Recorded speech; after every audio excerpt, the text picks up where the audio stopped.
Hola a todas, a todos, bienvenidos a esta clase inaugural de nuestro Diplomado Internacional en Diseño y Construcción en Madera.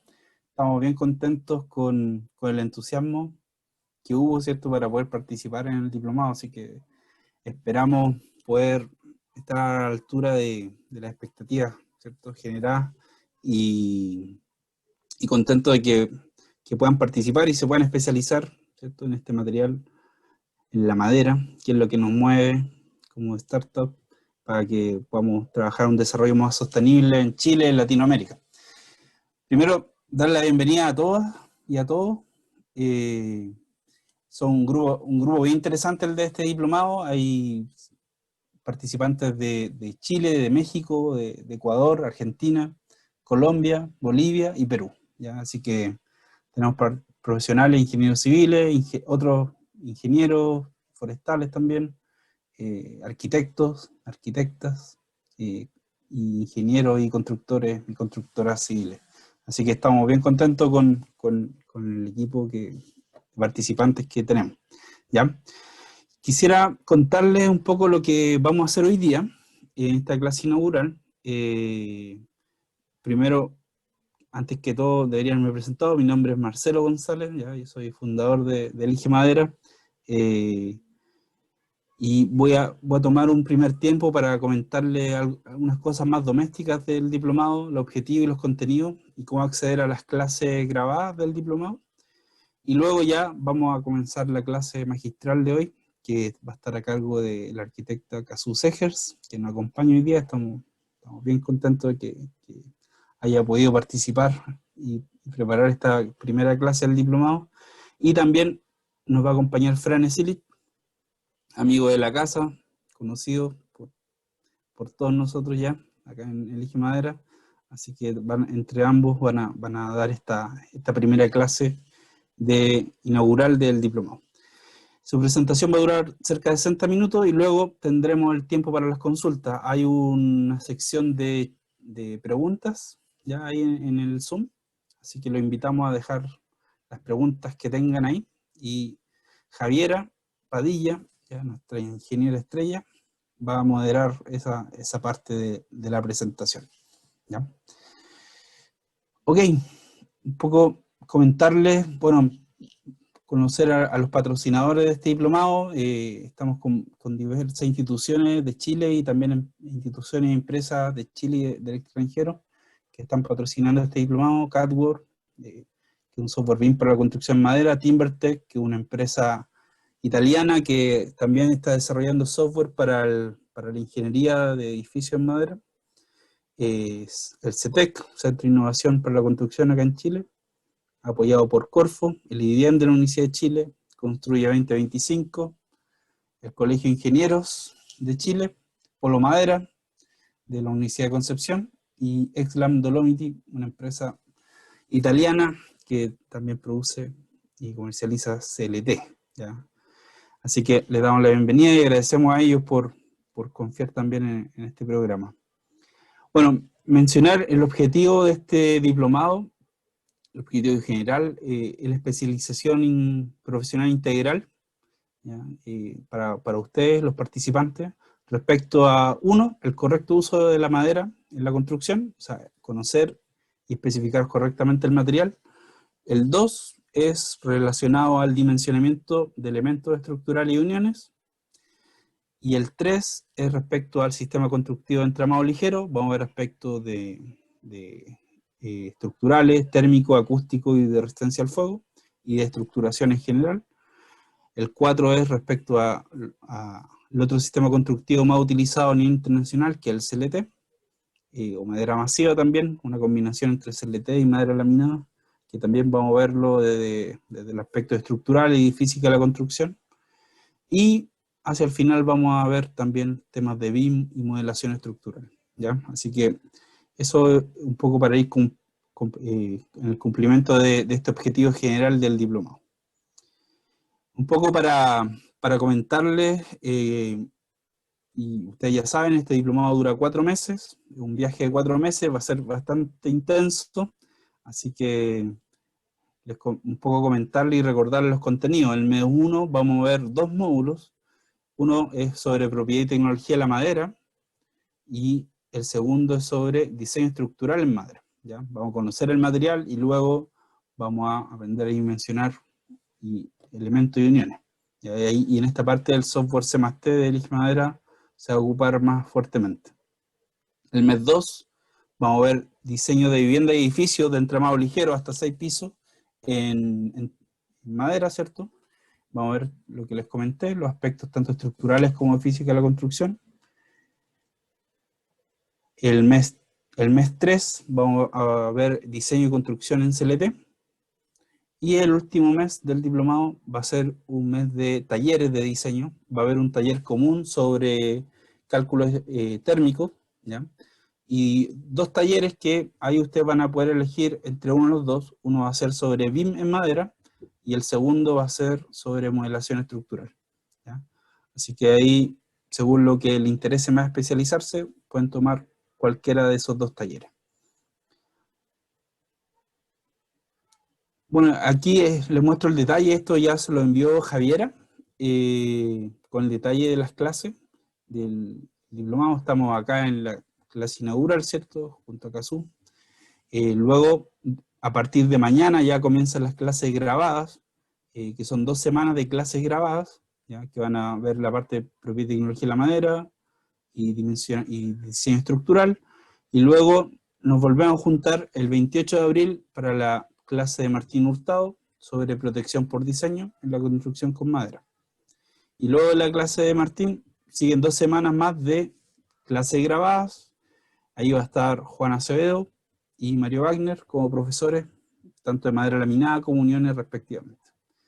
Y tenemos el 12 de mayo una clase también como esta, en vivo, para poder responder a las consultas que hayan llegado durante este primer mes del diplomado.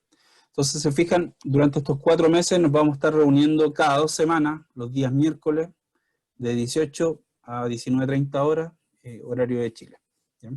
Y esto va a ir complementando lo que ustedes van a ir viendo en las clases grabadas, ¿ya? Y así, el mes 2 vamos a ver entramado ligero, las clases grabadas por Juan Acevedo, Frane también, Mauricio Rey, que va a ver los temas de resistencia al fuego en vivienda de edificio entramado ligero. Luego tendremos una clase magistral por Alexander Opaso, ya, sobre estructuración en general, buenas prácticas de estructuración en general. Después tenemos clases de acústica con Federica Morandi, una autora en acústica de Italia. Vamos a tener clases también de modelación, de cálculo estructural, con Ignacio y Javier hacia el final. Y luego, la última clase de ese mes 2 va a ser para responder a las consultas. Dependiendo de las consultas, vamos a elegir a los profesores que van a estar en esa sesión. Y el CLT, vamos a tener a Andrea Costa y Jorge Calderón, que nos van a introducir al sistema constructivo. Mauricio Rey nuevamente con la parte de fuego. Acá invitamos a Fernanda Laguarda, para una ingeniera y arquitecta que vive en Estados Unidos y trabaja ya hace cerca de 10 años. Y ha desarrollado bastantes proyectos en CLT. Nos va a mostrar algunos de esos proyectos, algunos detalles y algunas recomendaciones, tanto para el diseño como para la coordinación de las especialidades, ¿ya? Luego volvemos a acústica con Federica, y ahora en CLT, Juan Acevedo, cálculo estructural, junto a David Carrillo y Andrea Costa. Y la última sesión del mes 3 va a ser para pregunta y respuesta. Y finalmente, el último mes del diplomado, que van a ser talleres. Vamos a tener los talleres de diseño térmico con Mauricio Ramírez, arquitecto también y amigo de Elige Madera, de la empresa 88 Limitada. Vamos a tener una clase magistral por el profesor Peter Degen de la Universidad de Concepción sobre modelación estructural. Y acá las semanas 3 y 4 de este mes van a ser o BIM o modelación estructural, dependiendo de lo que ustedes elijan, ¿cierto? Y después de eso vamos a tener una clase de modelación en BIM, en madera, por Alexander Ziegler. ¿Bien? El diplomado termina con una semana que es para desarrollar un proyecto de diseño y una clase de final o de clausura sobre conceptos de industrialización en madera que va a dictar Alberto Mozón. Este detalle nosotros lo vamos a enviar, bueno, ya lo envió a Javiera por correo a todos ustedes, y cada mes vamos a ir entregando detalles de las clases grabadas para que ustedes también se puedan coordinar y agendar en esas clases. Recordáis que hay 5 evaluaciones con las ponderaciones que están ahí en la diapositiva. La última y muy importante es del proyecto de diseño, que se va a hacer hacia el final. Y para aprobar el diplomado hay que tener un 70% de aprobación en las evaluaciones. Ahora, me gustaría, para finalizar, mostrar cómo acceder a las clases grabadas. Hay que ir a eligemadera.com, a la derecha, arriba, iniciar sesión. Y en iniciar sesión, previamente registrado, ¿cierto? Colocan su correo y su contraseña.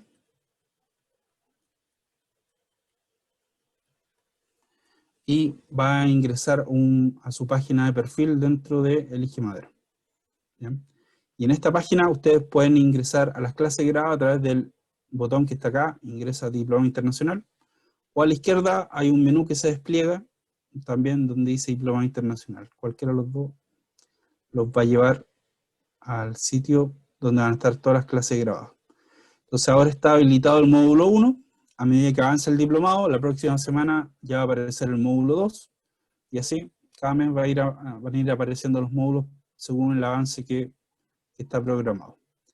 Entonces en este caso ingresan al módulo 1 y acá van a tener los 10 videos o 10 clases grabadas correspondientes a este módulo. ¿Ya? Entonces solamente ingresar acá y va a aparecer el relator del video de la clase y van a tener el video de esa clase.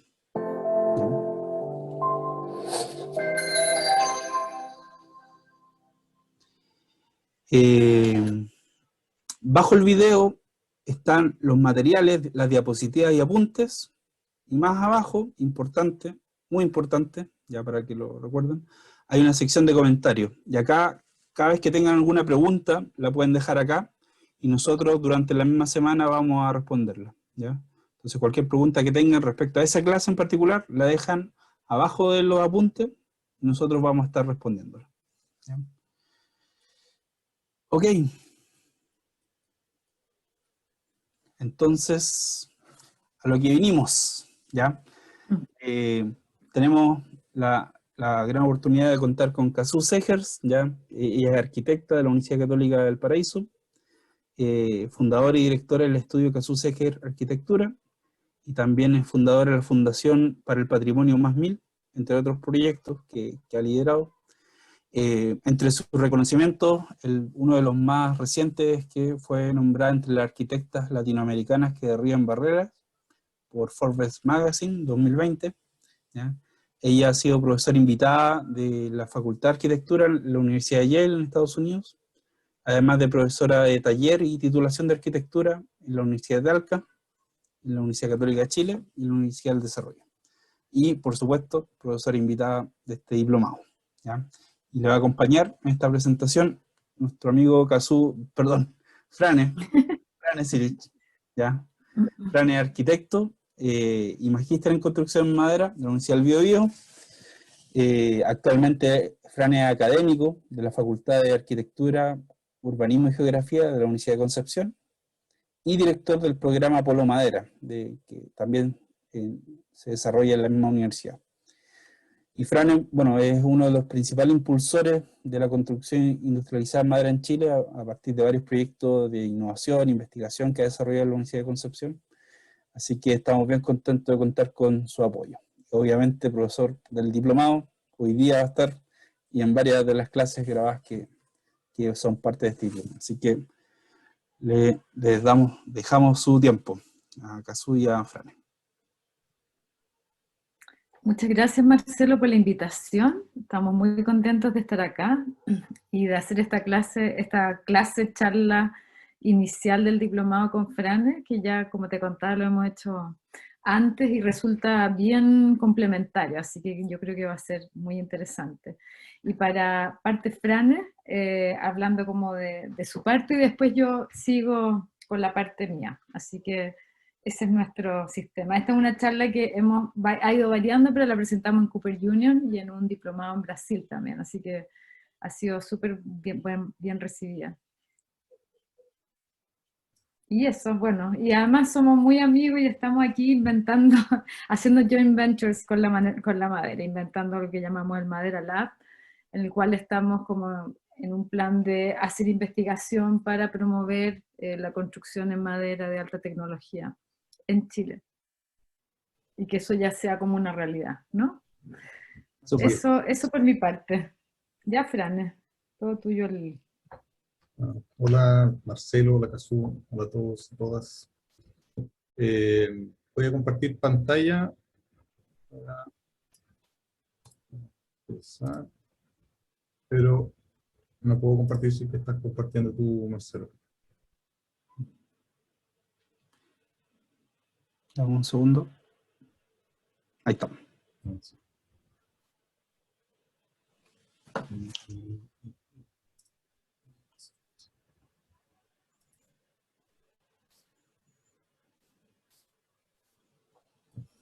¿Se ve? Sí. Bueno, esta presentación empieza con una pregunta que plantea Cazú, como a ver si que la madera es el material del futuro o no. En mi impresión, esa pregunta tiene que considerar dos temas. Uno es cuáles son las condiciones de desempeño que necesitamos y cuál va a ser el contexto para que ese desempeño sea evaluado. En el caso de la construcción en madera, o de la construcción en general, necesitamos que la construcción sea durable, que tenga una estructura resistente, que haya un acondicionamiento ambiental, que haya costos, estética, seguridad y NN contexto, o sea, condiciones de desempeño que queramos atribuirle a la edificación, cualquiera de los atributos que queramos que tenga. Y por el lado del contexto, en el caso de la construcción, tenemos componentes como la mano de obra, el presupuesto, la materia prima, la tecnología, el tiempo y las variables que queramos luego meter en el contexto. Probablemente hoy día el coronavirus o el contexto político también puede ser parte del medio en el cual la construcción tiene que poder desempeñarse. Y es en esa conjunción entre lo que nosotros queremos y lo que podemos hacer que aparece el proyecto. Y es en ese contexto en el cual tenemos que evaluar si es que la madera es o no el material del futuro. Complicado plantear la pregunta porque tenemos que entonces proyectar un universo de desempeño y de contexto que va a ser variable en el tiempo, y tenemos que entonces tratar de tener una visión prospectiva con respecto a qué es lo que se viene para poder saber si es que la madera efectivamente a futuro va a cumplir ese rol del material principal de la construcción. Por lo que hemos visto, por lo que sabemos hasta ahora, hay dos grandes fuerzas que están moldeando el desarrollo de la humanidad. Una es la necesidad de sostenibilidad social, ambiental y económica, tienen que existir las tres partes. Y por otro lado, todo lo que tiene que ver con la automatización de funciones, de trabajo, y no solamente una automatización que persigue un fin en sí misma, sino que también es una herramienta para poder alcanzar ciertas sostenibilidades económicas, ambientales y sociales, porque nos apoya en términos de seguridad, nos hace ser más eficientes, nos permite tener mayor precisión, menos desecho, y eso todo un conjunto en el fondo que estos dos factores van de la mano, pero sin duda son parte de las fuerzas principales que hoy día están moldeando cómo se está desarrollando el futuro. La sostenibilidad en la construcción. La verdad es que si la sostenibilidad fuera un blanco, una diana, la construcción no le pega ni siquiera a la diana. no he encontrado hasta ahora ningún aspecto ni social, ni ambiental, ni económico en el cual la industria de la construcción sea realmente sostenible. Esto, meternos en este problema y en ese análisis es probablemente una charla que da para varias horas y es una charla aparte, pero quiero mostrarles algunos gráficos. El 34% de todos los desechos a nivel mundial es de la industria de la construcción. El 39% de las emisiones de CO2 proviene del sector de la edificación. Eso significa, en términos prácticos, solo el proceso constructivo contamina más que todos los autos, camiones y buses del mundo. La pregunta de por qué estamos así tiene múltiples aristas. Una de las observaciones que uno puede hacer de forma más evidente es ver qué es lo que ha pasado con otras industrias, y vemos arriba en la industria manufacturera hace 70 años atrás y cómo está hoy día. Vemos la industria de las telecomunicaciones, cómo estaba hace unos 50 años atrás y cómo está hoy día. Y vemos la industria de la construcción cómo estaba hace 200 años atrás y cómo está hoy día. Y probablemente hace falta justamente la incorporación de tecnología para poder aspirar a nuevos estándares de sostenibilidad. Y esa incorporación de tecnología no está de ninguna forma desvinculado de la formación de capacidades humanas.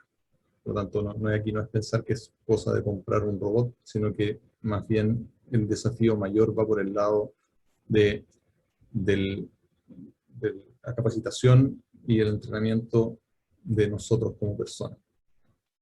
Ahora, ¿es sostenible la madera? La verdad es que hay múltiples gráficos y también, de nuevo, esto da como para una charla por sí sola. Probablemente este es uno de los que mejor resume, pero en todos los indicadores que podamos sacar a la cancha, la madera, la construcción en madera, tiene una hipótesis de sostenibilidad mucho mayor que la que tiene el hormigón o el acero. Y por lo tanto, por el lado de la sostenibilidad, no voy a profundizar particularmente, sino que me voy a ir hacia el contexto tecnológico, que pocas veces es abordado en madera, y muchas veces uno tiene o tiende a hacer la asociación de la construcción en madera como algo tecnológicamente obsoleto o perteneciente a un pasado en el cual era más lógico construir en madera. Y por lo tanto quiero entregar el panorama de cómo está el tema tecnológico. Una de las maneras de clasificar este avance es el tema de las revoluciones industriales. Una primera revolución industrial, la del vapor; la segunda, la de la electricidad; la tercera, la de la electrónica; y la cuarta, en la cual nos encontramos hoy día, que es la integración de sistemas ciberfísicos. Si bien esto aplica para procesos industriales, me da la impresión que para nosotros como arquitectos o como ciudadanos de a pie, que no estamos metidos en la industria propiamente tal, esta clasificación es un poco, quizás, confusa, y quiero aportar otra clasificación que me parece más ordenada y más esclarecedora. La primera revolución, y voy a hablar de las revoluciones manufactureras. La primera revolución manufacturera, esa es la primera etapa, digamos, que la etapa cero es la mano como un elemento para poder fabricar.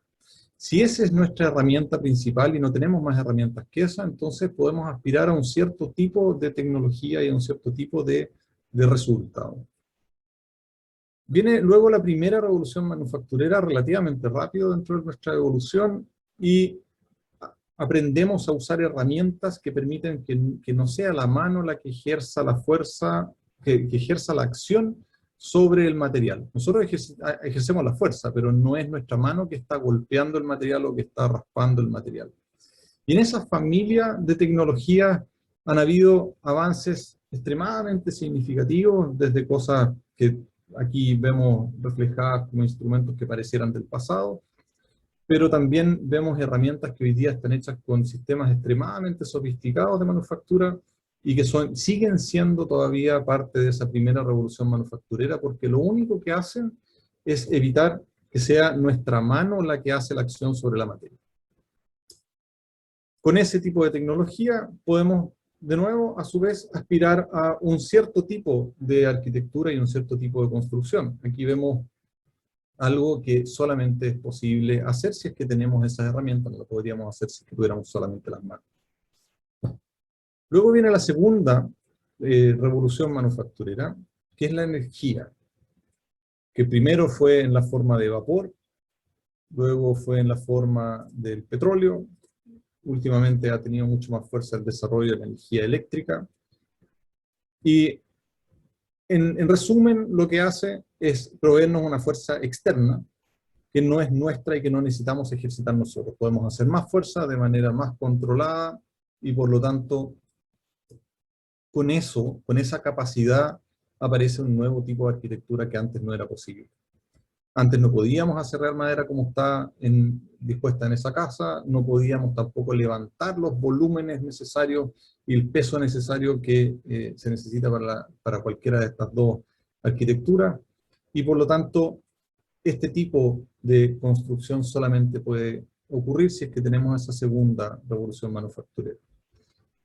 Luego viene la tercera revolución manufacturera, el posicionamiento. Ya no somos nosotros quienes posicionamos la herramienta, sino que es un computador el que posiciona la herramienta. Vemos casos como una impresora, que es una CNC de 2 ejes, una CNC de 3 ejes, que permite controlar también el aspecto vertical, una CNC de 5 ejes, este tiene 150 metros de largo por 30 metros de ancho, que es para hacer cascos de barco en madera, como molde en este caso. También CNC finalmente de 6 ejes, 1, 2, 3, 4, 5 y 6, y son rotativos. Aquí esos 6 ejes están sobre un eje lineal y se van sumando. Aquí de nuevo lo mismo, o configuraciones como nosotros queramos, y poner esto sobre puente grúa, que se vayan deslizando, y lo que queramos, y podemos seguir aportando ejes. La parte fundamental de todo esto es que el sistema CNC, que es un sistema de posicionamiento, tiene que ir acoplado con una herramienta, que es la que va a hacer la acción directa o indirecta sobre la materia, o digamos, con contacto o sin contacto. En esa herramienta nosotros podemos poner lo que queramos, y sigue siendo una CNC. Es una máquina que permite posicionar una herramienta, o lo que nosotros queramos, en el espacio con precisión. En este caso, esta es la configuración que tienen en Züblin, que es una de las primeras fábricas que hizo CLT en el mundo. Es un track lineal, un robot, y debajo hay otra cinta transportadora que mueve las placas de CLT. Podemos poner una motosierra en la punta, o podemos poner personas en la punta, da lo mismo. Siguen siendo una máquina que encuentra una posición en el espacio. Y eso, en fondo, lo que hace es reemplazar ahora ya no solamente la acción que nosotros hacemos, sino que también la fuerza y la posición que nosotros tenemos en el espacio, y por lo tanto reemplaza nuestro sistema cinético, nuestro sistema de desplazamiento. Y con eso aparece un nuevo tipo de arquitectura, de nuevo, que no era posible antes. Ese nivel de precisión y ese nivel de suavidad no es posible sin suavidad en la forma, no es posible sin una herramienta de control numérico, que es una CNC. Tampoco es posible este tipo de arquitectura con piezas como las que vemos abajo a la derecha, que son extremadamente complejas, con doble curvatura, talladas con una CNC de 5 ejes, y hay cientos de piezas distintas. Con precisión además talladas al milímetro. Lo mismo sucede acá, un experimento del ICD o el Hilden Hall. Son todas arquitecturas que no son posibles sin ese nivel tecnológico. Aquí vemos el Elefantenhaus de Zürich, que fue hecho en Züblin. Y asimismo tampoco es posible pensar en una arquitectura como esta, porque el nivel de precisión que se necesita para que no haya tolerancias dimensionales grandes al final de la edificación requieren un posicionamiento y una fuerza ejercida por una máquina. Aquí las piezas no fueron talladas a mano. no se puede aspirar a este tipo de arquitectura y pretender quedarse en ese tipo de manufactura. Luego llegamos a la cuarta revolución manufacturera, en el cual la parte extremadamente importante es esa flecha de retorno.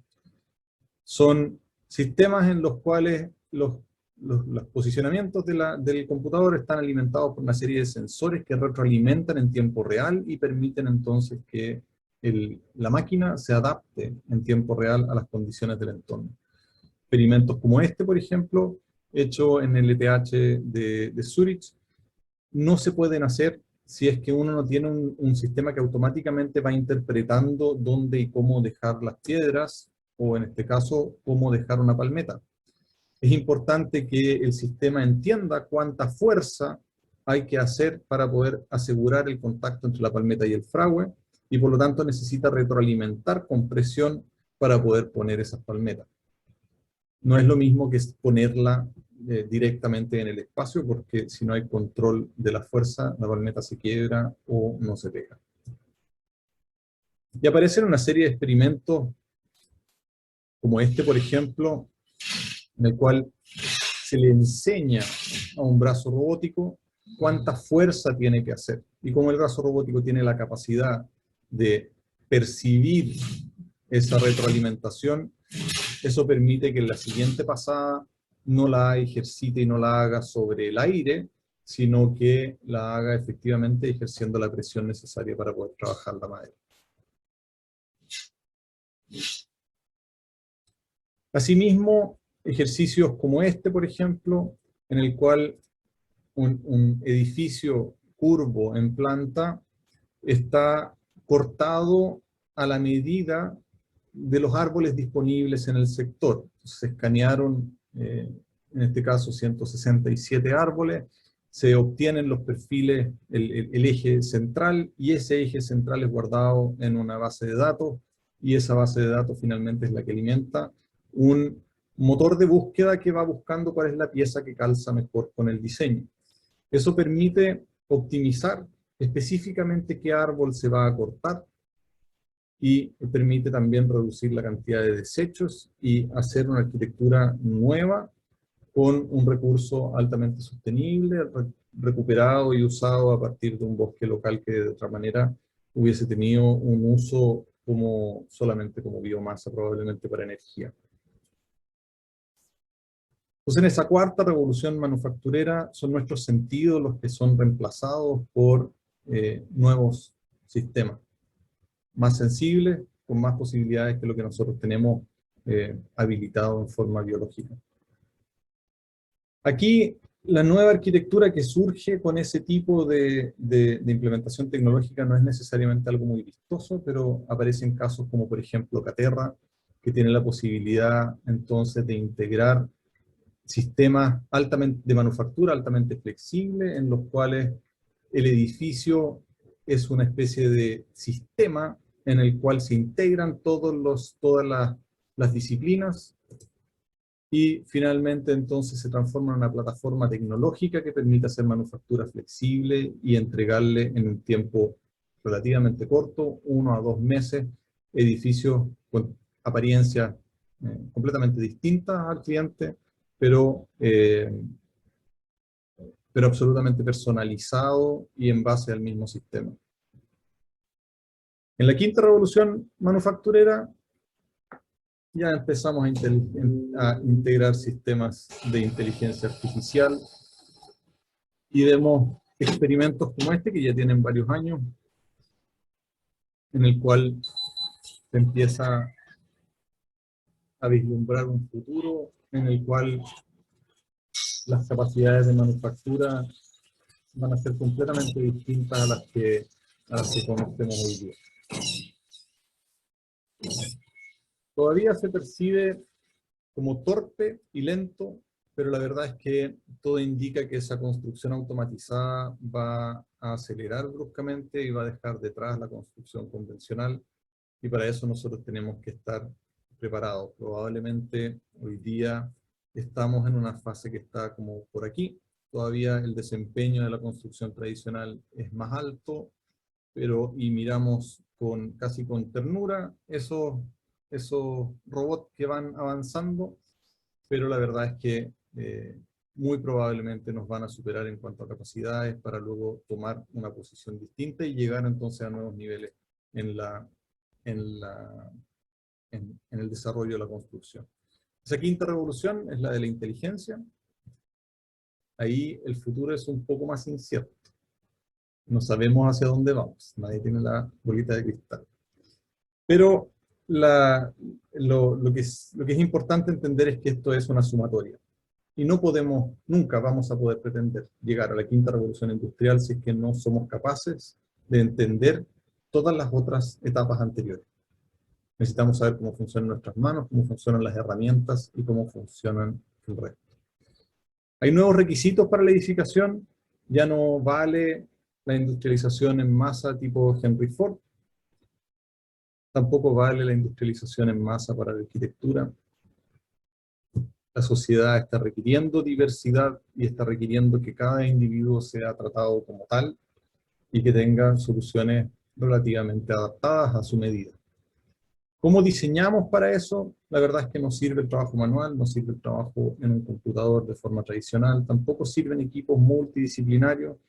La manera hoy día de trabajar y lidiar con esa diversidad es mediante la programación, probablemente mediante una programación visual, aunque es relativamente similar a lo que es programación escrita de código. Y vemos que la obra completa tiene que transformarse en un sistema de información. No es solamente una modelación tonta, sino que tiene que ir asociada a inteligencia y a información por cada uno de los elementos. Tenemos que pasar de una construcción tradicional que pone el esfuerzo al final, a una construcción industrializada que pone un esfuerzo fuerte en un diseño detallado, y pasar de una visión lineal del proceso de la edificación a la integración en el detalle constructivo, que es ahí donde convergen y se conjugan todas las etapas del diseño y de la vida útil de la edificación. Conclusión, la madera no solamente está en sintonía con los requisitos del medio ambiente y del planeta, sino que también está en sintonía con los avances tecnológicos. Mediante la tecnología podemos transformar la madera y generar una infinidad de formas y de opciones que otros materiales pues, no pudieran ni siquiera soñar. Podemos también generar soluciones constructivas que empiezan a las 7 de la mañana y terminan el mismo día a las 8 de la noche. Esas posibilidades están en la madera, pero necesitamos cambiar la manera en la cual estamos diseñando. Necesitamos cambiar la manera en la cual estamos trabajando con equipos. Necesitamos integrar todo en un solo entorno de modelación. Muchas gracias.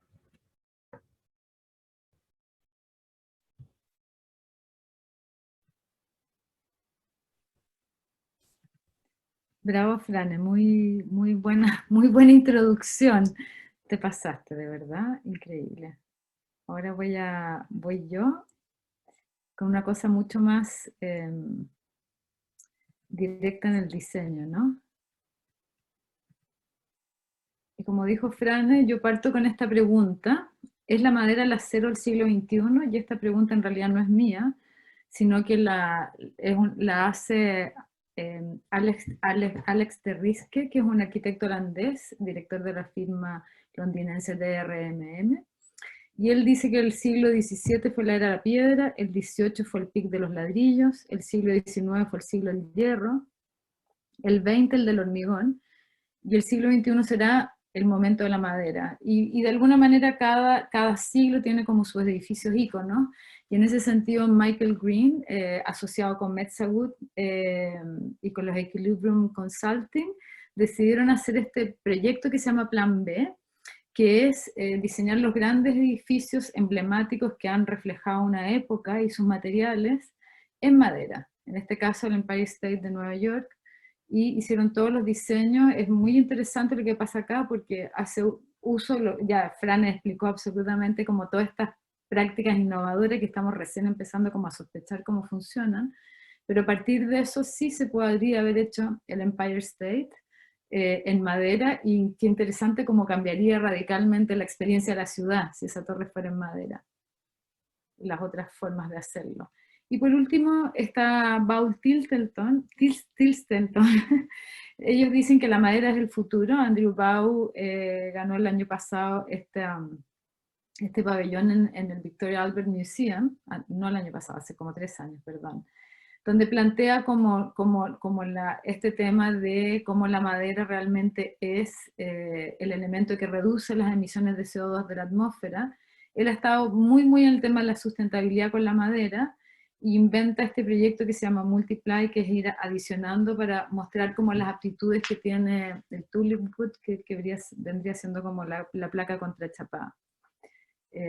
Y después, bueno, Andrew lleva un tiempo largo haciendo arquitectura en madera con CLT en Inglaterra. Ha ganado los premios Riva, tiene uno de los edificios más altos de Inglaterra, no sé si ahora hay otro. Y como con todas estas virtudes que tiene el material, que es su casa, es como su primer proyecto, y aquí inventan como un gran vacío, logran una solución estructural, logrando un vacío de 2 pisos, que es como uno de los grandes logros con la madera. Hoy día, claro, esta cuestión ha evolucionado un montón. Y bueno, y me tocó conocer a Andrew en la versión Corma, en el Ebramen, que es la versión Corma brasilera. Nosotros éramos los 2 charlistas invitados y nos hicimos bien amigos, y de ahí invité a Andrew a participar en el concurso para el edificio de Arauco, y a Frane, que nos habíamos conocido en otra charla también, y de ahí armamos este equipo.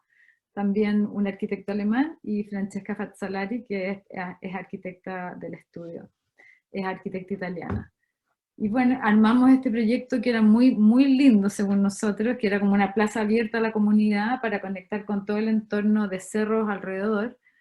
Creo que los renders nos jugaron una mala pasada acá, en el sentido que no logramos comunicar bien el proyecto. Se llamaba El Nido, y lo que queríamos hacer era abrir, porque este fue un espacio comunitario antiguamente, entonces estaba en la costanera de Concepción, y la idea era que esto se volviera un espacio público. De alguna manera todos los techos del edificio se ocupaban y se usaban como unas plazas públicas que conectaban con el cerro. Entonces de ahí se producía el Nest, era esta especie de conexión del edificio con la naturaleza, y al mismo tiempo para la gente que trabajaba generar estos patios interiores mucho más privados, y esta torre que era como el elemento ícono del edificio, que era un espacio público. Ahí está como este diseño, ¿no es cierto?, que va conectando con una serie de senderos que hay en este gran bosque que es el espacio del terreno. Y de ahí, bueno, la pregunta es qué pasa con Latinoamérica a propósito del uso del CLT y de esta invitación que hacen Alex Terrisque y Andrew. Y en este mismo Ebramen del 2018, que me tocó estar participar en Argentina, Chile, Uruguay, quienes dejaron claro en qué lugar estamos a propósito de este concepto, y creo, en todas las charlas que oí, poder decir con propiedad que la madera será el acero del siglo XXI. Y para aplicar esta revolución planteada por Riske, Green y Baugh, cada territorio tiene su propia realidad cultural, ¿no es cierto? Entonces es como importante entender que cada país y cada territorio y cada lugar tiene una manera de trabajar y hacer con la madera. Entonces yo voy a hablar desde mi condición de arquitecta chilena y latinoamericana, y desde este lugar creo que el tema del bosque nativo y desarrollar normas para las maderas nativas es esencial. Entonces tengo esta frase que la dije en mi primera charla internacional. Estoy tratando de sacar este cuadro de diálogo al lado porque me tapa todo, perdón, un segundo. Estoy un poco... bueno, no puedo. Ya, el territorio es América como los monumentos son Europa, y lo que quiero decir con esto es que nosotros tenemos el gran patrimonio de Latinoamérica, de su territorio y su paisaje, y sus comunidades vernáculas todavía habitando de manera muy original, y que es de suyo ser sustentable. Por lo tanto, todo lo que nosotros hagamos acá tiene que estar en esa relación y en ese vínculo, o sea, sin desmistificar. Por lo tanto, no podemos plantar todo el territorio de pino y eucaliptus, tampoco sustentable para la tierra, y no por hacer una evolución que sea como sustentable en unas áreas, va a ser no sustentable en otras, como el paisaje y la oportunidad que tiene Chile de ser un país líder en desarrollo a partir del turismo sustentable y ser como una especie de reserva de la biosfera. Ese es como el sueño que planteamos en la Fundación Más Mil. Todos hemos tenido la experiencia de estar inmersos en un entorno natural, en este balance de ecosistemas únicos con su riqueza endémica, ¿no es cierto? O estos bosques fríos y sagrados, es una experiencia realmente mística lo que pasa en ellos. O las araucarias como el árbol nacional, y la variedad que tiene un bosque nativo no tiene nada que hacer con el bosque plantado o el monocultivo.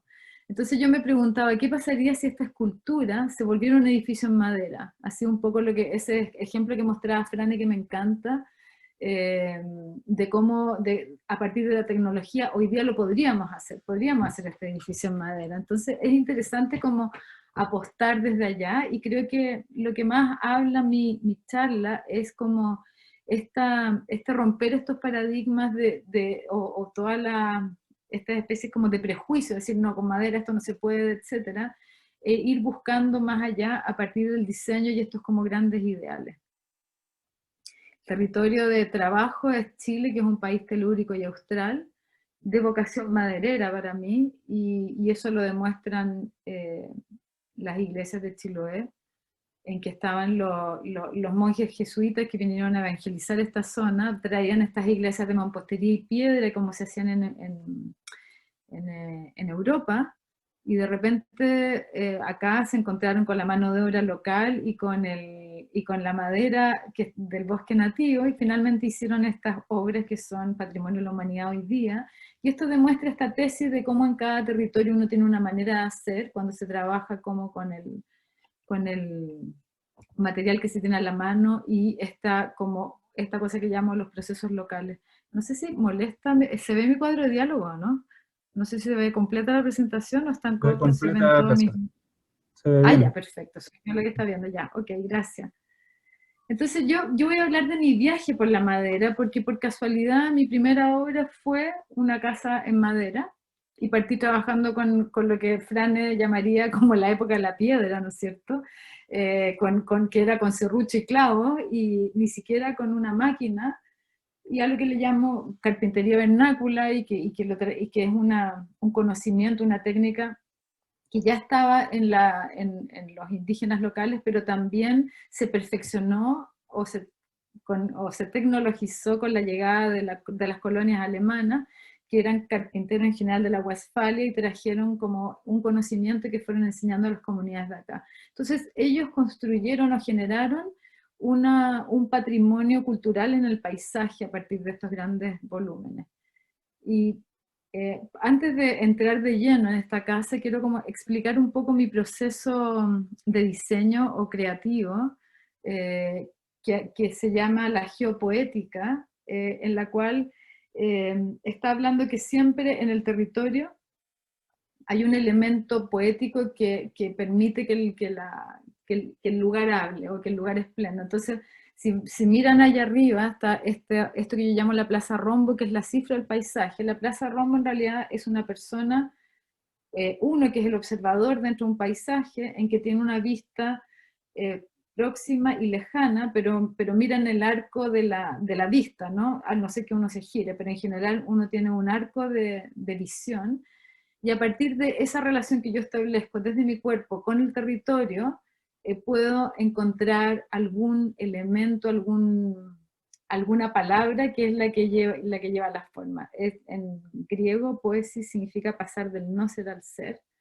Es decir, cuando yo nombro, le otorgo ser a las cosas. Entonces, es este cruce entre el territorio y la palabra poética, genera algo que yo llamo el gesto, signo, que es como una especie de embrión de forma, que al estar nombrado poéticamente, y es importante que sea así, porque es una palabra que trae una verdad, permite que evolucione en el espacio. Y de esa manera uno puede armar una arquitectura que es ligada a su lugar y a su territorio.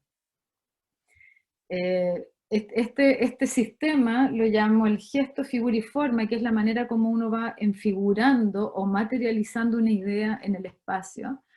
Primero viene el gesto, ¿no es cierto?, que es como esta especie de tanteo en el vacío, y después viene la figura, que es como uno ya empieza como a organizar el espacio, y por último la forma, que ya es el objeto con todos sus planos de detalles, etcétera, que puede ser construido. Y ese proceso yo lo llamo la tesis del territorio, en la cual entiendo que la obra como un prototipo, porque está como de alguna manera abriendo preguntas sobre este territorio y sobre esta realidad y esa manera de habitar, y al organizar como una serie de proyectos en este sistema, me di cuenta que estaba trabajando primero, las grandes obras eran como de apertura, porque eran grandes territorios que había que inventar una posición en el lugar, y a partir de ese ejercicio aparecía la obra. En general son obras muy complejas. Después viene todo un proceso de síntesis en que la operación arquitectónica se resuelve en una sola palabra, por decir así, o en una sola operación arquitectónica. Y por último, en pausa, que es tanto lo que se expande como lo que se sintetiza, están en equilibrio, en balance, que yo llamo que es como la obra más madura. Y esto está, cuando empecé a organizar esta cuestión me di cuenta que lo que yo estaba trabajando con el espacio, o el atributo del espacio que estaba trabajando era la energía, desde la fórmula de Einstein, ¿no es cierto?, que cuando uno pone una masa en aceleración, se desmaterializa. Entonces empecé a entender que lo que estaba haciendo era un cuestionamiento sobre cuán densa es la materia, y que todas estas formas que yo estaba usando son formas de fluidos o líquidas, ¿no?, en el espacio. Entonces, esa ha sido como mi área de trabajo. Voy a mostrar dos de estas obras de apertura, que es la Casa Cala, como digo, que fue mi primera casa, y luego la Casa del Fuego, en la cual se muestra como esta ruptura paradigmas, y en la apertura está como el sonido como el elemento que abre. Esta casa, que fue mi primera casa, como les estoy contando, ganó el Gran Premio Latinoamericano de Arquitectura en la Bienal de Buenos Aires en el 93, y lo interesante que tiene esta casa es que trabajo con la cala, que es esta flor, y lo que hago básicamente es deconstruir un galpón sureño de estos objetos arquitectónicos, vernáculos y patrimoniales que están ahí, y que eran muy icónicos, y apiezarlo nuevamente hacia lo contemporáneo. Entonces aquí viene como todo el estudio que yo explicaba. Arriba a la derecha están todos los estudios territoriales.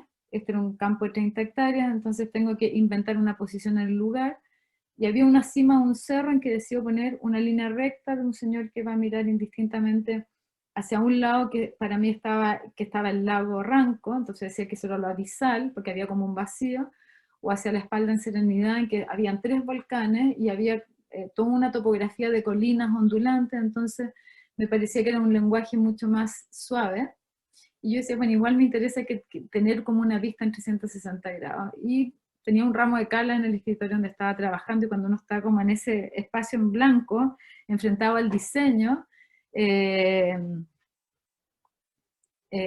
como el vacío, ¿no es cierto? Entonces empecé a dibujar este ramo, esta flor, y me di cuenta que la cala era una línea recta por excelencia, que va del suelo que la nutre al sol que la alimenta, y está la tensión que se produce en ese movimiento que se curva. Entonces apareció una observación sumamente importante para mi lenguaje arquitectónico, que es que las curvas son rectas con velocidad. A mí me interesaba una arquitectura no gravitacional, sino que leve, incluso no que perdure, sino que más bien como puesta en juego del cuestionamiento arquitectónico en torno a una función, en torno a un sentido, en torno a dar respuestas como una realidad social, etc. Y así fue como parte la cala. Este es el gesto, figura y forma, y se recorre en espiral. Me parece también que las nuevas formas están en las lecciones de la naturaleza, muy apegada como al pensamiento de Gaudí. Obviamente que siempre hay como una revisitación de eso. Ese año también me caso, y mi amigo diseñador de vestuario que me hizo el traje de novia se inspiró en una cala. Esto es como para poner la anécdota divertida. Eso ni siquiera lo conversamos, así que fue como el año de la cala.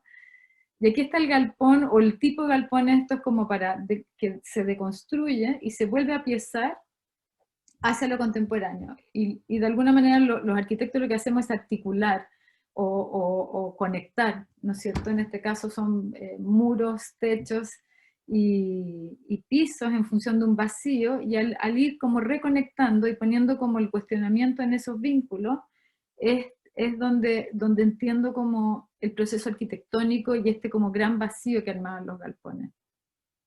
Nace también mi hija Clara, así que ella nos va a ir relatando un poquito el tiempo de los proyectos, y está la Cala en la cima del cerro, con su fachada abisal, y la fachada hacia las colinas, que es por el lado que se entra, que también son toda esta respuesta como muros curvos.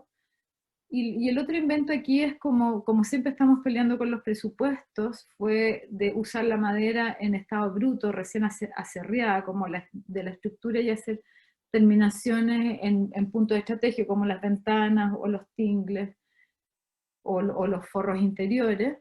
Aquí están de nuevo los techos y las cubiertas en que se separan y se dilatan, y en esa articulación también entra la luz hacia el interior, los volúmenes de habitaciones se giran hacia el norte, y así aparece esta arquitectura contemporánea en madera a partir de una tradición vernácula y de los procesos locales de los que estoy hablando. Entonces, rompiendo paradigmas, viene esta casa que es un lodge familiar que me encargan cerca de ahí, en el lago Maihue, y como el primer orden familiar se dio como el clan en torno al fuego, que era una ruca, o la casa fogón, decidió armar este proyecto que se inspira en el fuego. También el territorio donde se funda la casa son territorios de la lava estaba muy presente, y lo que hago es trabajar con la galaxia espiral, porque de nuevo me interesaba como la galaxia espiral como la bola de fuego en el espacio, circundando el espacio, como de nuevo la cosa dinámica. Y en el estudio de la galaxia espiral aparece la casa, en que es una casa centrípeta que se va como deshojando y desplegando, y se va articulando entre ellas. Esta era la época que todavía dibujábamos a mano, sin diseño paramétrico ni mucho menos, así que son como una especie de pequeñas joyas estos planos. Y aquí se entiende como era un programa de 2 casas que se articulaban por esa vela central. Se construye con un sistema de entramado tradicional, entramado ligero. Esto está a 5 horas de cualquier lugar civilizado, por lo tanto era como una faena minera armar la casa con esa complejidad. Y aquí está el volumen finalmente. Bueno, cuando yo hice esta casa redonda, entera, que no le quise poner alero, que era un desafío y un riesgo también, me decían que la madera no se podía curvar, que era imposible hacer la curva, etc. Y aquí está la casa lo más bien construida, con el forro exterior es coihue, pero el interior es ulmo, y sí se maltrata, sobre todo las fachadas que quedan al norte, o las que quedan más húmedas, pero por otro lado también hay imprimantes de buena calidad que permiten que estos subsistan. Esto ya tiene más de 25 años, esta casa, esto es cuando estaba recién construida. Vamos a hacer un viaje rápido por el interior, y lo interesante que pasa como en el espacio a partir de este juego con la poética, ¿no es cierto? En que este es el espacio central, el lugar de los fuegos, donde se reúne la familia, y también están las habitaciones, donde también son como habitaciones individuales como de hotel. Las circulaciones cuando se queda como bajo tierra son lucarnas, que también... Y por último, el camión de la basura, este vínculo entre lo vernáculo y lo hipercontemporáneo que sería como esta arquitectura en madera en el lugar. Hoy día esta casa tuvo un upgrade, y lo interesante al estudiar la galaxia espiral es que las galaxias tienen como una especie de nursery de galaxia, en que se les desprende un nuevo hijo, y de ahí aparece otra galaxia, y eso es un poco lo que pasó con esta versión actual, en que armamos una cocina de lodge, porque ya la familia creció y se necesitaba más espacio, y un quincho, que son las cosas que están a la derecha, sobre un estacionamiento de autos, y lo que hice fue había una serie de árboles muy lindos, así que dejé los árboles que pasaron a través del quincho, y decidí trabajar las cubiertas como terraza. Entonces se generó un segundo estrato sobre la casa, que permite hacer múltiples actividades como clases de yoga, etcétera, y al mismo tiempo conecta como en el desnivel del lugar. Ahí hay una vista como de la galaxia espiral con su nursery, la manera como se llega. También aparecieron estas terrazas que no estaban, el alero era de la casa original, y esta complejidad arquitectónica dada por esta palabra poética, ¿no? Todos los elementos están hechos ahí, los percheros, las bancas están hechas por una escultora, la Jessica Torres, y siempre me gusta trabajar la arquitectura en este diálogo con los oficios, que le da una gran calidad. Por último, la cocina del lodge, y una mirada rápida como a este espacio que se ganó de llegar a la casa.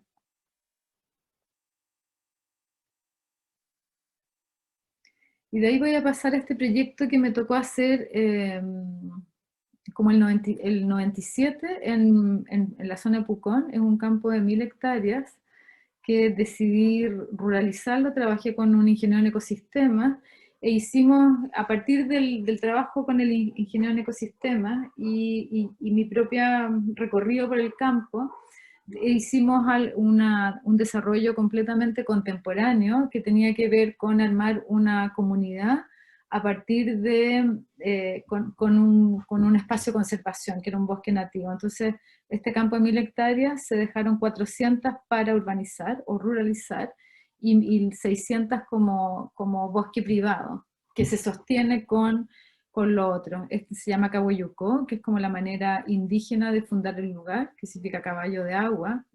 Lo mismo que estoy diciendo yo como con la arquitectura, los mapuches tenían esta misma manera de entender que el lugar siempre hablaba y decía lo que era. Ahí está como el plano general, a la derecha están las 600 hectáreas de bosque, y a la izquierda el sector como que se urbaniza. Y lo interesante de esto, y al ruralizar, que tiene que ver con armar un equilibrio entre territorio natural y urbanización, en que no se pavimentan las calles, se mantiene una cosa rural, también hacemos todo un sistema de agrupar los sitios como en pequeños campos con estas plazas centrales que se ven ahí, y todos los deslindes son fajas que permiten como recorrer el campo, estas 1000 hectáreas, de 1000 maneras, sin ver nunca casas. Y por otro lado, descubro toda una cantidad de lugares de interés y articulo un sistema de senderos que nuevamente permiten recorrer este lugar e ir como a ciertos destinos. Y lo interesante de esto es que cuando se me encarga el proyecto, yo quería generar un lugar donde se desplegara una comunidad y no un resort de vacaciones. Hoy día hay una comunidad viviendo acá y se ha vuelto como un lugar ícono. Es súper bien fascinante con este tema de la pandemia, como eso se volvió sumamente, como que se aceleró. Esta necesidad de estar en estos espacios comunitarios en equilibrio con la naturaleza. Y aquí es donde están todas las obras estas como de síntesis. Esta es la portería, que es el ojo del portero que ve quien viene. Están resueltos en gestos muy, muy mínimos. Ahí está el ojo del portero que ve quien viene. O este galpón que existía ahí para alimentar vacas, e hicimos los mínimos movimientos para que pudiera ser una casa acogida o casa fogón para la gente que venía a comprar terrenos. Se usa hoy día como, además de esto, como un cowork para toda la comunidad, a propósito del COVID. O bien se puede usar también como esta casa fogón en que se sale a hacer deportes al lugar. Esto es subiendo el Mochuchos Huenco, en todo el territorio cercano. Y a partir de esta experiencia del galpón, apareció como tipologías de viviendas, como estas que son los galoft, que es el encuentro entre el galpón sureño y el loft americano, como la manera de organizar el espacio, y cada uno va teniendo como distintas maneras de resolver. Los dos primeros son arquitecturas todavía muy tradicionales, sin mucha tecnología metida en ellos, sino que son como casas bastante precarias, pero de muy bajo presupuesto. Ya la de abajo, que es la casa carpa, ya está hecho con termosip y tiene todo un principio de eficiencia térmica energética. Y por último, las unidades de conquista, que no es una carpa, no es una casa, es un estado intermedio para conquistar un lugar. Ahí arriba está la Casa Granero, que es parte como de este proceso de Cala, Granero, Hotel Tierra Patagonia, que lo vamos a ver después, y que fue elegida por Philip Jodido como el Forest Runaway de la arquitectura latinoamericana.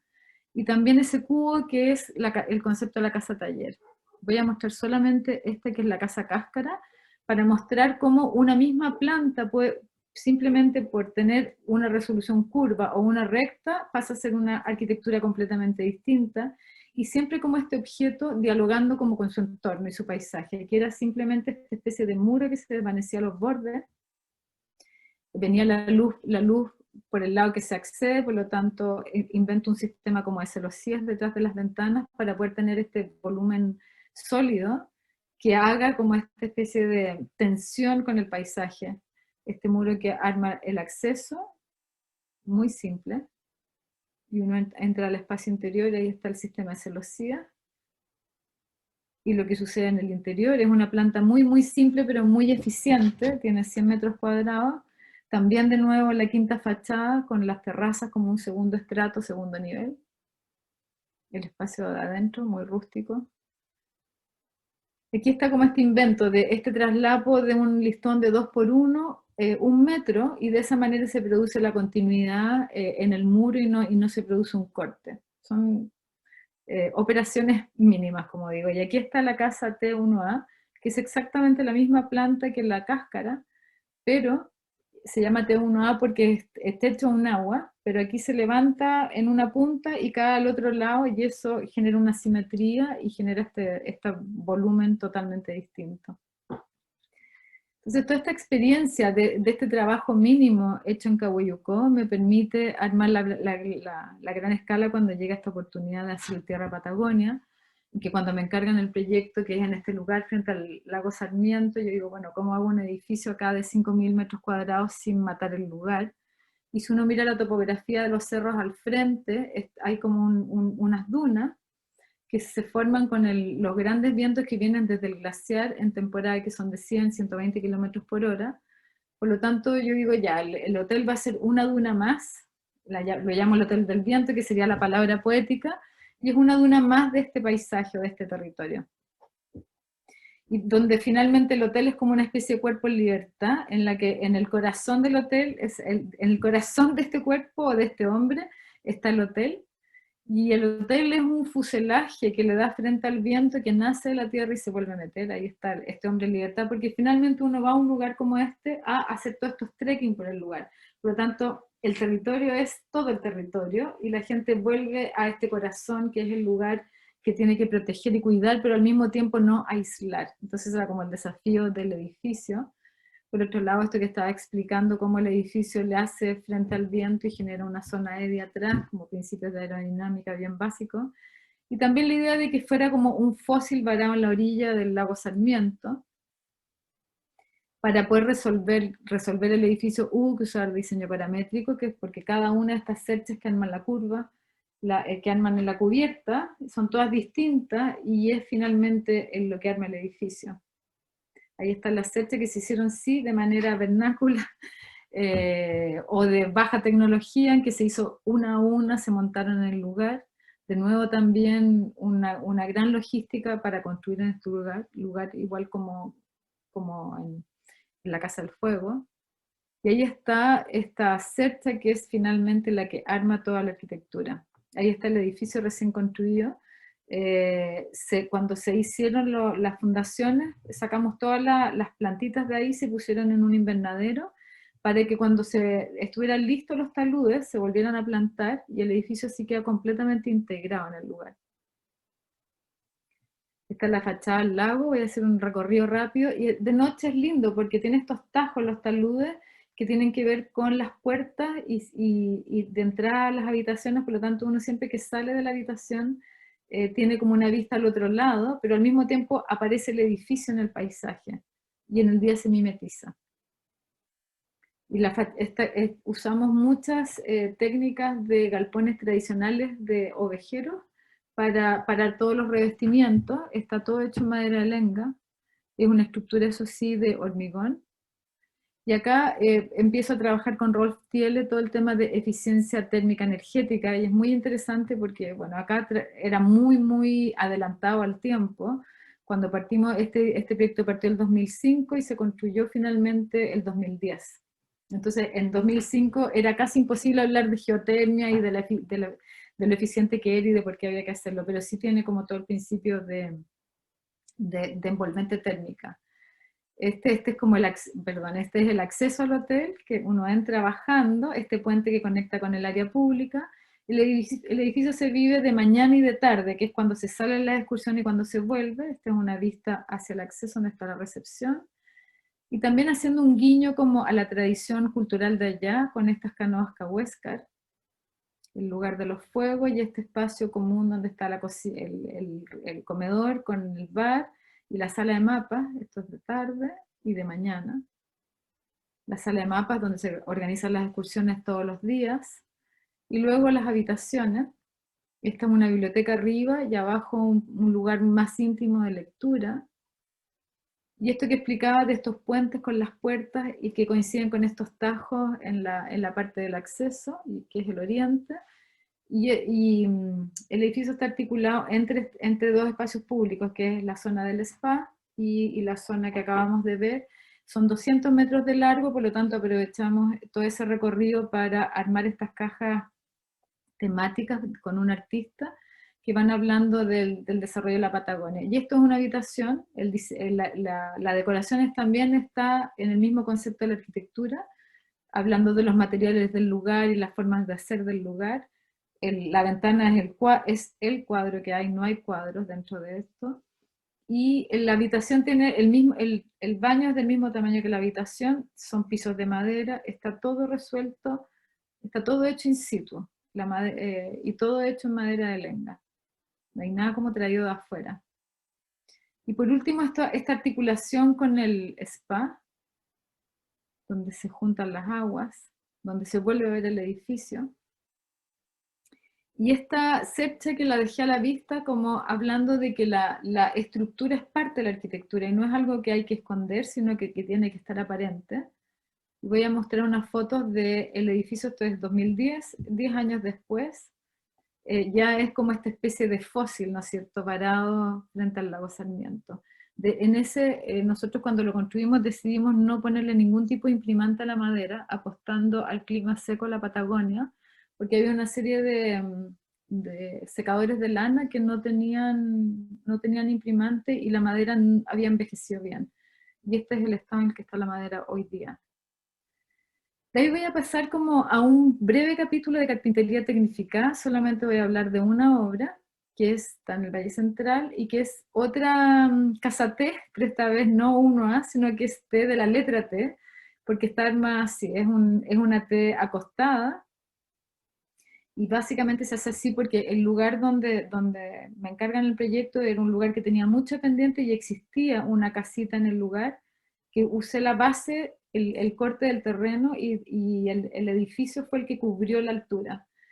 Y lo que es interesante aquí es que al trabajar con la madera tecnificada uno puede hacer trabajos mucho más delicados con las fachadas, ¿no? Como por ejemplo estos volúmenes opacos que son los que arman los recintos habitables, o esta especie de pantalla mucho más translúcida, pero que también le da como diálogo a la arquitectura y a las fachadas. Este es el acceso. Y la T es el pabellón público y tiene como dos lugares al aire libre. Esto está frente a la laguna de Aculeo, que hoy día se secó. Este es el espacio de abajo donde está el fuego, donde está en relación con el agua, y después el techo arriba, que es donde está toda la vista, a los Altos de Cantillana al frente. El espacio este público. Las cocinas importantes, este es el diseño de mi hermana. Y aquí se entiende un poco como este juego o esta súper cuidada composición de los revestimientos. Y aquí cambio radicalmente de tema, en que aparece como una bisagra hacia un nuevo paradigma, y definitivamente como empiezo a dejar de trabajar o a hacer un mix entre hormigón y madera, y hago la casa de mi madre en Santiago, que se llama Casa Esmeralda, en un fuselaje de madera. Está levantada en este bosque de hormigón. Es una planta romana muy tradicional, en que ningún muro llega a los bordes para poder abrir el paisaje y también para poder generar un espacio democrático, que las habitaciones puedan ser recintos, que puedan tener múltiples usos a partir de abrir y cerrar correderas. Aquí empieza como todo un trabajo de diseño que tiene que ver con la composición química de los materiales, y acá trabajamos con el crecimiento del cristal de la esmeralda, que es con poliedros platónicos. Llegamos al icosaedro, el icosaedro se volumetriza, y habla de que este patio de la planta romana se gira a lo contemporáneo, y se volumetriza, y ahí aparece la cubierta de la casa, que es una quinta fachada, porque estamos en pendiente, por lo tanto los de arriba ven en la fachada de esta casa, y se suspende sobre este bosque de pilares, entonces se vuelve a generar este debajo, que es algo que invento en la casa T, ¿no? Aquí está en el proceso de construcción, están estos pilares de hormigón, más esta losa de hormigón, después hay una estructura de acero, y por último el revestimiento de madera, más todos ¿cómo se llama? Los muros con todos sus componentes para armar un muro aislado, acústico, etcétera, con todos los sistemas de eficiencia actuales. Lo interesante de este bosque de pilares es el espacio que queda debajo, o arriba, cómo esto se integra con el paisaje de Santiago, y entra en diálogo, como en este diálogo arquitectura y territorio, esto que es la quinta fachada, que también desde dentro de la casa enmarca los cerros y aísla como de las otras construcciones. Aquí está la Clara ya como actriz, mostrando la casa de su abuela. Y aquí está esta relación de los dos patios, el que se gira más la planta romana, y lo interesante de esta casa es que es una casa que puede recibir a los 42 integrantes de la familia porque se expande, o puede habitar mi madre sola en esta especie como de departamento sobre el paisaje. Y el espacio este que sucede acá abajo, que está lleno como de lugarcitos para observar el territorio. Un paseo como por el interior. Y aquí está esto que explicaba de que los muros se cierran, no llegan al borde, sino que se cierran con puertas correderas, que fue como un nuevo invento de esta manera de habitar, y también para no cortar el paisaje. Y algunos elementos que permiten como generar cierta privacidad, estas vigas laminadas que arman esta especie de celosía, y el acceso por una rampa, que es esta de acá. Por último, la casa como de tarde, y la quinta fachada, y un mini teaser que explica esto, ¿no?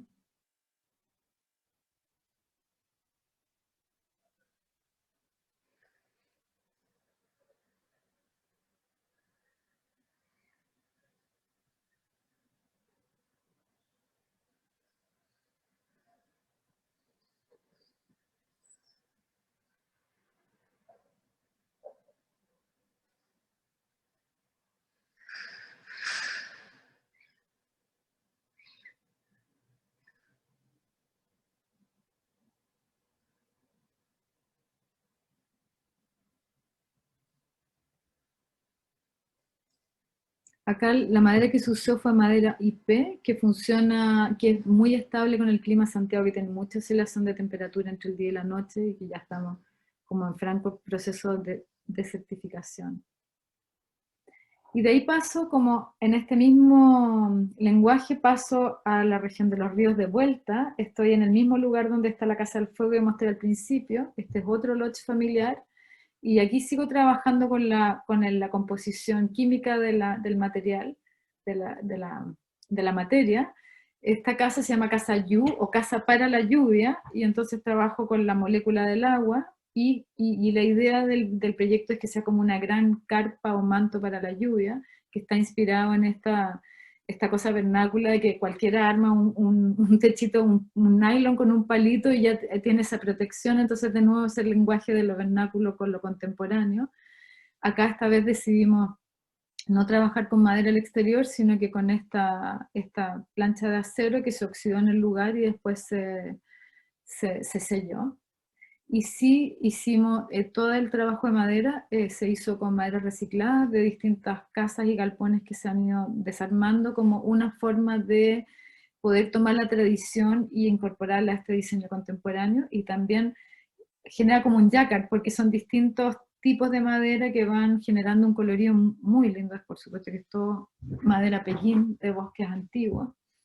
Entonces como que queda un diálogo con esta fachada de acero, que ni siquiera lo pensamos, este es el espacio público, que es la pata central, el debajo de nuevo, que genera este espacio del quincho con el hot tub y el lugar de la familia. Estos son siempre estos espacios abiertos en que quedan comedor, cocina y living, todo incorporado. Y las dos patas como de habitar en los costados. Acá hicimos otro invento que fue hacer desaparecer las puertas, se ven solamente las manillas, para poder tener estos grandes planos que están acompañados por las luces y la geometría. Todas las ventanas se hicieron in situ porque la constructora tenía unos carpinteros que eran una joya, por lo tanto en vez de mandar a hacer nada en ninguna parte, se terminó haciendo todo ahí. Y de verdad que cuando se tiene esa mano de obra con ese nivel de calidad, es un placer.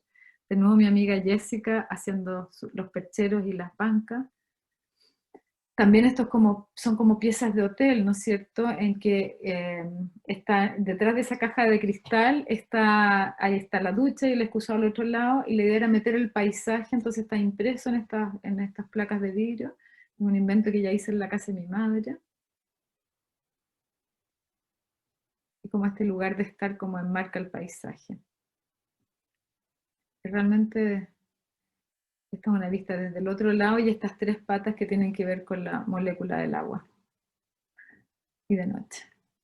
Bueno, y aquí, esto es para ir cerrando, es la última parte de esta presentación en que nosotros tomamos este llamado de los arquitectos ingleses, dirigidos por Andrew Bow, en que lo que ya explicó Fran, ¿no es cierto?, en que la madera representa el bosque, oxígeno y vida, que es esencial para el bienestar de todos, que la industria de la construcción genera un 40% de las emisiones de CO2 en la atmósfera, por lo tanto tenemos que ir hacia maneras más sustentables de poder diseñar y trabajar, y para eso tenemos que cambiar nosotros la manera como diseñamos, definitivamente. Entonces, este análisis en que la madera genera 1 tonelada de emisiones versus el cemento, que son 5 veces, el vidrio 14 y el acero 24. Así que estamos creo que es el camino de salvación. Como dijimos, Chile es un país de vocación maderera, y es fundamental innovar, cambiar la forma en que diseñamos. Eso es una actitud, es conocimiento, sabiduría, es consciente y tiene sentido, es una evolución en la sociedad, crea bienestar, salud y equilibrio, es una necesidad vital. Cambiar el paradigma, un mejor futuro, y es un proceso creativo. Como por eso mostré estas casas al principio, ¿no? Como que no hay que quedarse con los paradigmas. Nosotros por fin estamos logrando armar una primera casa en CLT, estamos con Jorge Calderón y con los italianos. Es una casa que está en la bahía de Guanaquero, estamos recién en el proceso de desarrollo del proyecto, pero se llama porque son estas 3 patas que se arman. Es una casa que puede ser hecha en CLT como para partir investigando. Aquí viene ya el proyecto hecho por Slam Dolomiti, y estamos en esta especie de prototipo, aprendiendo a ver cómo vamos a terminar, y para eso poder aplicar a futuras cosas. Después estamos también en un proyecto muy innovador, en el cual se nos encarga armar una urbanización con vivienda mínima, que sea de muy bajo presupuesto, en el cual se nos piden 3 tipologías, que son de 25 metros, 45 y 65, que se tienen que agrupar. Nosotros decidimos trabajar como esta urbanización, que igual no nos toca a nosotros, pero la entendimos como un árbol, para que tuviera una cierta como complejidad y no fuera un monocultivo que se hacía muy desagradable. Y trabajamos con este concepto de la timidez botánica y cómo los árboles detectan al árbol adyacente y generan pequeñas calles. Después agrupamos, cada uno de los colores son cada uno de estos módulos, para armar este follaje. Todo esto son casas prefabricadas, y esta es como la agrupación en vertical.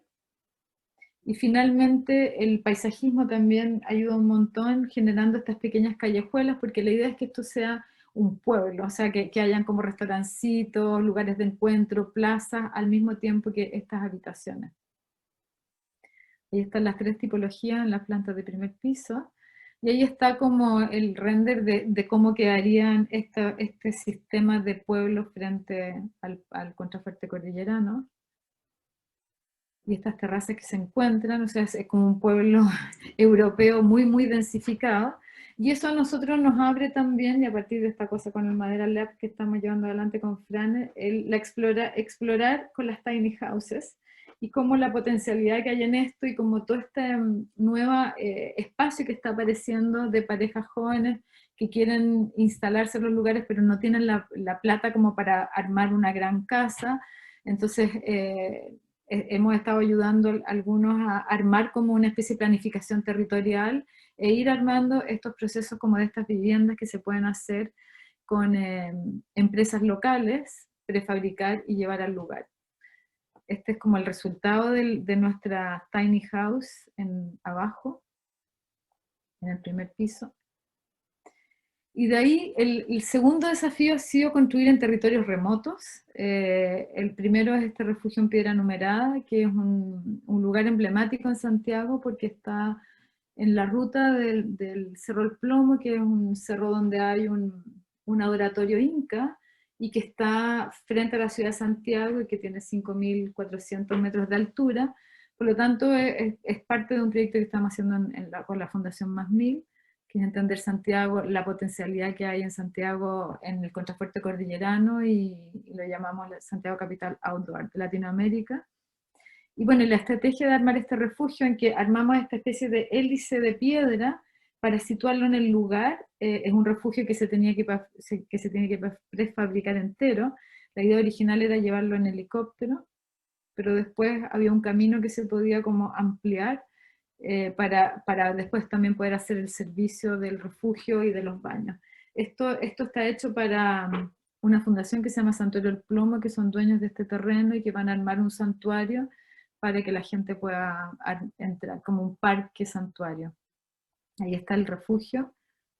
El corte tiene una fachada que tiene paneles fotovoltaicos arriba. En la parte de atrás es un patio y una especie de refugio para cuando hay algún temporal, que los trequeros se puedan refugiar ahí. Esto es simplemente para 2 guardaparques que estarían cuidando el lugar. Estamos trabajando con el mismo revestimiento de la Casa Yu.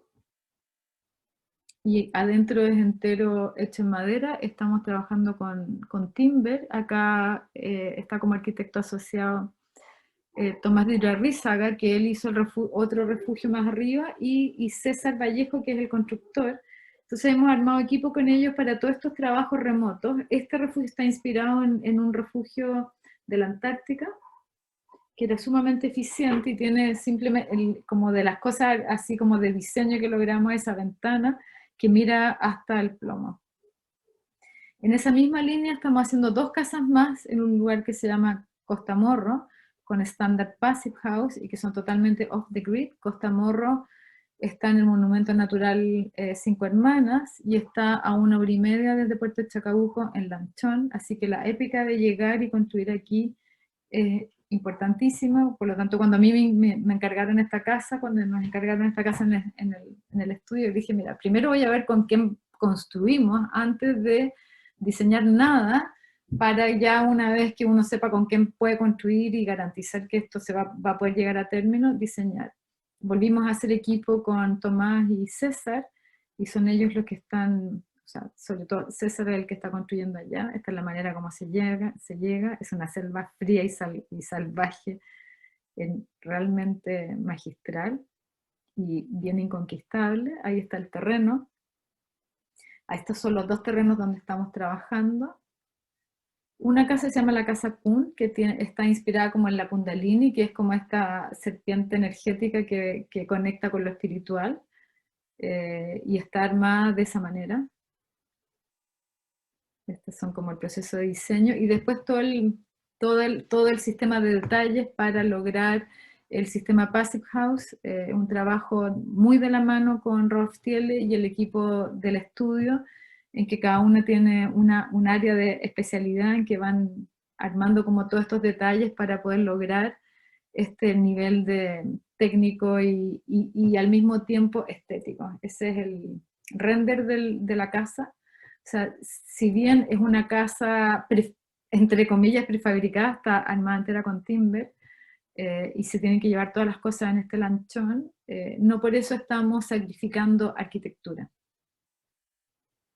Y al lado de ella está esta que se llama Mecta, que significa árbol en chono, y está inspirada en este tronco de árbol. Esta es como un lodge, todas las habitaciones son pequeñas como casitas en el terreno, por lo tanto aquí había un desafío enorme de cómo temperar, de cómo calefaccionar, etc.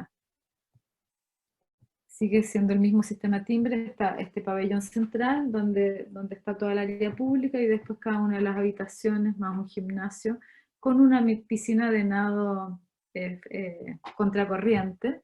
Acá inventamos esta manera de fundar, de armar estas estructuras. Estos son planos de Tomás, que es realmente una persona increíblemente fina con el diseño de estructuras y es el vínculo entre la arquitectura y el ingeniero. Esta solución nosotros la ideamos y después nos encontramos con un japonés que hizo lo mismo, pero realmente se nos ocurrió a nosotros, no se la copiamos a nadie. Y ahí está como la vista desde abajo. Es muy lindo porque al final todo el debajo también es arquitectura.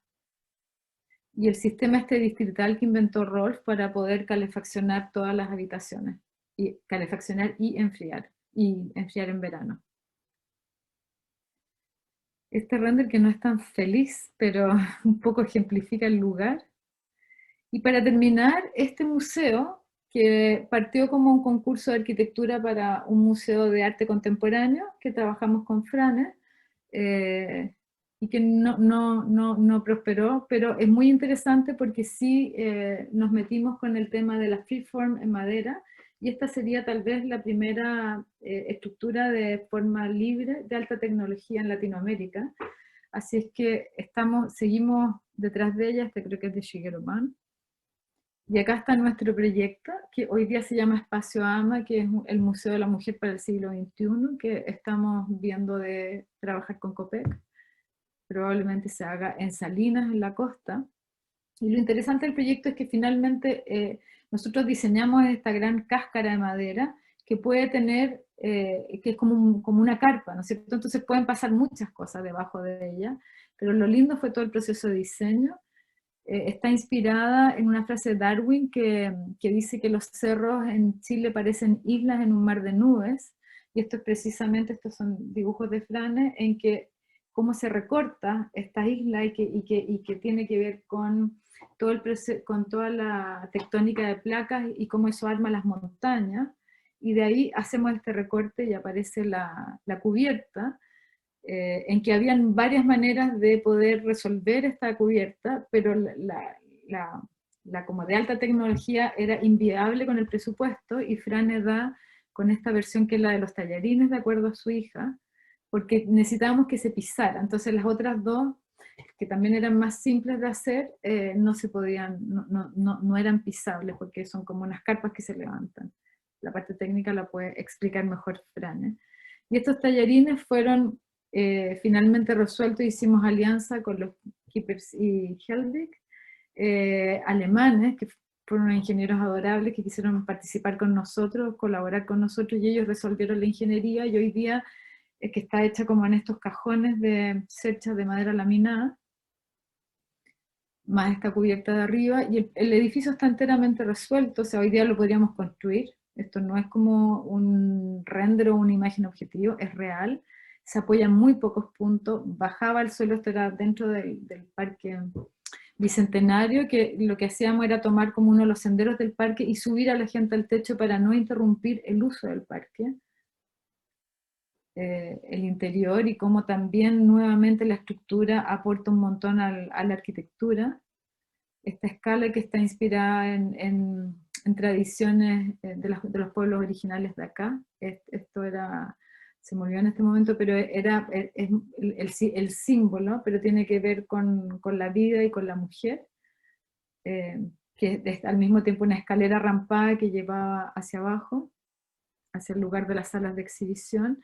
En ciertos puntos el espacio subterráneo se juntaba con el de arriba, que era justamente donde la cubierta baja para ir a tomar a la gente que viene por fuera. Y este es el sistema Passive House, es completamente 100% Passive House, y habría sido el primero en Latinoamérica también, o será el primero en Latinoamérica con Standard Passive House. Aquí está todo el proceso de diseño Rolf, por fin la geotermia. Y por último los dejo con esta última imagen de este bello edificio, que esperamos que prontamente vea la luz. Muchas gracias. Gracias, Kazú. Gracias, Frane, por esta interesante clase magistral del día de hoy, realmente bien contundente. Y acá tenemos un par de consultas que nos gustaría que nos respondieran, ¿ya? Basándonos en lo que tú planteaste, Kazú, en todo este proceso constructivo, en cómo la estructura es parte también de la arquitectura, se podría decir entonces que el material también aporta su parte. Y desde este punto de vista, y en la base de tus trabajos en madera, ¿qué ventajas tiene la madera para desarrollar tú y la arquitectura? ¿Y qué te motiva a ti para seguir desarrollando proyectos en madera? Yo creo que lo dije en la charla, no sé si se entendió, pero de alguna manera, por casualidad, mi primera casa fue en madera, y después me tocó trabajar mucho en madera, y como la madera es un material sumamente noble, y es un ser vivo, es como que, entonces, habitar dentro de espacios en madera, a uno le beneficia en la salud, yo encuentro, de partida. Dos, es un material muy moldeable, es muy fácil, no sé, es muy distinto que el hormigón, en que uno tiene que tener todo súper controlado antes de diseñar, porque si uno quiere abrir una ventana por allá o no sé qué, ya no se puede hacer, porque es un lío, hay que demoler, volver a armar. Entonces encuentro que es un material que acepta errores, o más que errores, acepta mejoras ¿cómo se llama?, perfección en el diseño, y también tiene como esta nobleza de que desaparece, como que se vuelve a la tierra de donde nace, ¿no? El Tierra Patagonia, por ejemplo, es un hotel que ha sido infinitamente premiado, ha sido elegido, no sé, como 4 veces seguía el mejor hotel del mundo, no solamente de acá. Tiene el premio del National Geographic como el mejor lodge del mundo también, por su relación con el paisaje, por su experiencia. Y una cosa sumamente simple, ¿no? Hay como una especie de lujo de lo esencial, en el sentido de que hay una honestidad con el material, hay una honestidad con el habitar, no hay sobre elocuencia como de artificios ni arquitectónicos, ni espacial, ni tampoco la decoración. Hay como silencio, diría yo. Entonces creo que la madera ayuda en eso. En la casa de mi madre es muy interesante porque está en un barrio de clase alta en Santiago, y el vecino cuando estaba haciendo esta casa me dijo: oye, pero tú ¿por qué estás haciendo esta casita de madera acá que nos está echando a perder el barrio? Como bajándole la calidad al barrio. Entonces como está este paradigma, ¿no es cierto?, de pensar que porque es de madera es pobre, y es justamente lo contrario, como que la madera tiene una nobleza. Hoy día, bueno, uno ve muchas casas de madera en Santiago, como que aportan humanidad, diría yo, que la madera aporta humanidad tanto a la ciudad como a uno como ser humano, y tal vez a uno lo revincula con la naturaleza y el paisaje, que sobre todo los que habitamos en urbes súper intensivas como Santiago, o cualquier capital del mundo, eso se ha perdido, porque vamos hormigonándolo todo, cortándolo todo, y el paisaje queda súper controlado y domesticado. Entonces, como esa cosa salvaje del paisaje, y finalmente somos mamíferos y necesitamos retornar a ese origen. Así que ese era como por un lado, y por otro lado, este desafío de entrar como a estos sistemas tecnificados, o a esta quinta revolución que planteó Franes al principio de la charla, creo que es un espacio fascinante de verdad pensar las cosas desde otro lugar, y cómo desde ese pensamiento aparecen todas unas nuevas posibilidades de diseño. Por eso mostré como lo que pasa con el edificio este del museo de la Mujer ahora. O bien toda esta posibilidad de trabajar en lugares remotos, en que se necesita mucha logística a partir de esta prefabricación, o la posibilidad que dan el CLT con su velocidad de construcción. Tenemos un proyecto en Frutillar también, que es un desarrollo de edificios que son de 12 pisos, no, son de 6 pisos creo. Están todos planteados en CLT, llevamos 5 meses parados, o sea, 5 años parados con ese proyecto, porque siempre los proyectos como de innovación tienen su tiempo para que se logren implementar. O sea, siempre son los plazos mucho más largos. Como yo conté, el Terra Patagonia lo diseñamos en el 2005, se construyó en el 2010. No sé si, espero haber respondido. Sí, Cazú, Fran puede tener algo que decir también. cuando quieras, Frane, nomás. Sí, la pregunta era cómo se vincula la respuesta al material.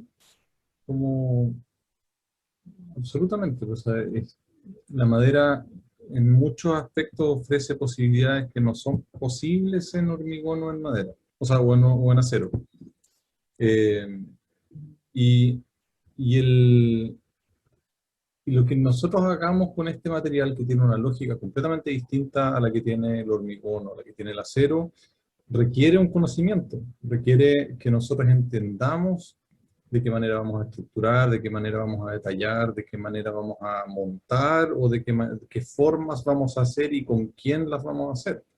Eso que dijo Cazú recién, que pasó como al vuelo, pero que me parece súper importante, de decir, el encargo es hacer una casa remota, lo primero es voy a ver con quién la hago y cómo puedo llegar allá y qué hipótesis tengo, y luego eso me entrega un contexto en el cual puedo diseñar. Pero uno no puede llegar y pensar en esos lugares remotos, en construir en hormigón, por distintos motivos, entre ellos el logístico. Esa concepción y esa mirada con respecto a la arquitectura y el proceso de diseño como un ejercicio responsable de algo que es viable y que le hace caso al material que está ocupando y que lo usa en toda su magnitud, es parte de lo que estamos planteando y lo que creo que persigue también esta especialización en madera, que entender la madera. O dicho de otra forma, si la madera falla, si la madera se quema, si la madera se pudre, o si la madera le entra en termitas, no es culpa de la madera, es culpa o del diseñador o del arquitecto, o sea, o del ingeniero o del constructor. Pero la madera no va a ser ni buena ni mala en sí, nosotros tenemos que aprender a usarla. Completamente de acuerdo, Frane. Y en esa misma línea tenemos una consulta de Gonzalo, que pregunta entonces cuáles son las principales estrategias para la protección de la madera a través del diseño, en base a su experiencia. Creo que Fran es el que tiene que partir contestando esa pregunta. Bueno.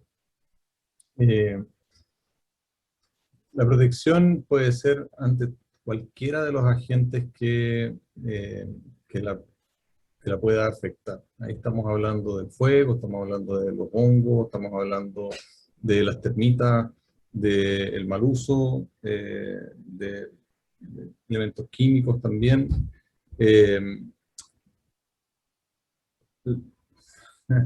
Profundizar en eso yo creo que es lo que vamos a hacer en las próximas, durante las clases.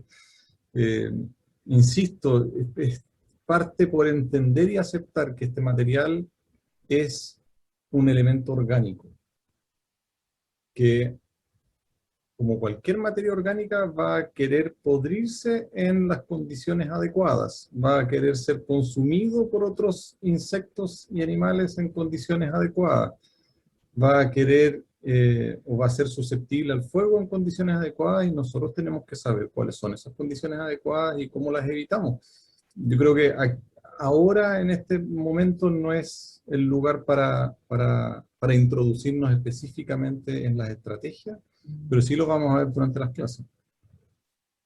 Sin duda. ¿Casu, quieres complementar a Fran? O sea, como a partir de mi propia experiencia, o sea, creo que sí es súper necesario hacer ese diplomado realmente para aprender, porque uno va haciendo aprendizaje y error y va como aprendiendo de lo que hay en el mercado, y creo que tener un conocimiento técnico de cuáles son los elementos que protegen, porque sobre todo es un conocimiento que se ha desarrollado muchísimo en los últimos 20 años. Porque hoy día, claro, hay una serie de imprimantes, o los japoneses tenían esta técnica que siempre se me olvida el nombre, que era de quemar la madera para volverla... ¿cómo se llama? Que no le afecte la pudrición y que no le afecten los bichos. Entonces, que es lo mismo que hacen con este acetileno verde, que es horrible, pero esto es una técnica natural, ¿no? Y es lo mismo que hacían los cahuéscar con sus canoas, que también después es un tronco de árbol ahuecado, y después lo quemaban para hacerlo impermeable y resistente al fuego. Entonces, hay una manera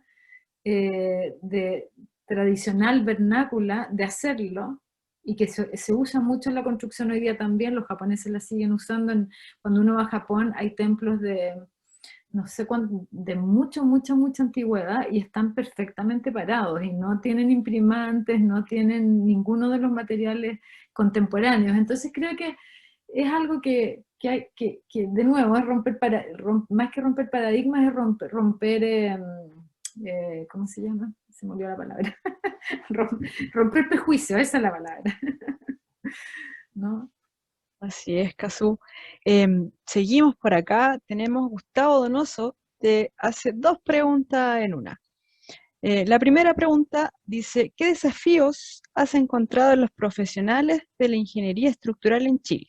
¿Y por qué te pregunta esto? Porque dice que en los últimos proyectos que mostraste en la presentación, se veía que había muchos calculistas extranjeros. ¿Esto se asocia a la preparación de los calculistas chilenos o qué?